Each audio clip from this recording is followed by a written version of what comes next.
ক্যানিং থেকে নামার পর আমরা অটো করে কিন্তু চলে এসেছি আমাদের গন্তব্যস্থলে। আমরা চলে এসেছি সুন্দরবন এই 2 রাত্রি 3 দিনের ট্রিপ নিয়ে। আর এই কদিন কিন্তু আমরা এই নদীতেই চলাফেরা করব। আর এটা হলো আমাদের বোট, এটাতেই কিন্তু উঠে এখন আমরা সারাদিন নদীতে ঘুরে বেড়াবো।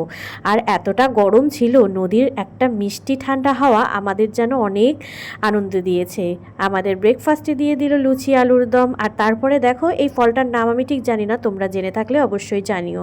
তারপরে নিচে চলে আসলাম লাগেজ রাখার জন্য, এখানেও কিন্তু বেড ছিল। তারপরে দিয়ে দিল ওয়েলকাম ড্রিঙ্কস এবং আমরা নিচের থেকে কিন্তু উপরে চলে আসলাম, কারণ নিচে কিন্তু প্রচণ্ড গরম ছিল আর উপরে এত সুন্দর ঠান্ডা বাতাস ছিল যে খুব ভালোই লাগছিল। আর আমরা কিন্তু এসে কিন্তু মানে আমরা স্টেশনে নেমে কিন্তু আমরা চেঞ্জও করতে পারিনি, কেননা আমাদেরকে ক্যানিংয়ে নেওয়ার জন্য লোক চলে এসেছিলো। তো আমরা দেখো মানে আনফ্রেশভাবেই এখন কিন্তু আমরা যাচ্ছি, কেননা আমাদের যে হোটেলটা নেওয়া আছে সেটাও কিন্তু এই নদীপথ দিয়েই যেতে হবে এবং 4 ঘন্টা সময় লাগবে।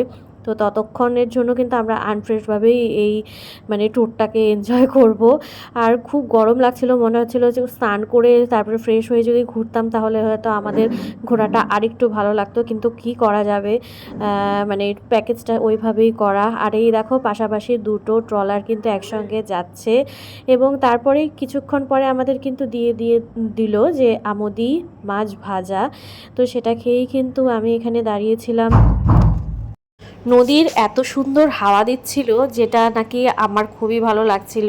আর এই যে তোমাদের দাদাকেও ফটো উঠিয়ে দিলাম। আর তারপর কিন্তু আমরা উপরে চলে আসলাম সবাই মিলে গল্প করার জন্য। আর এই দেখো বাচ্চাগুলো তার মধ্যেই কিন্তু আনন্দ দিচ্ছিল, ওরা সবাই মিলে একসঙ্গে নাচানাচি করছিল, যেটা নাকি ভীষণ ভালো লাগলো।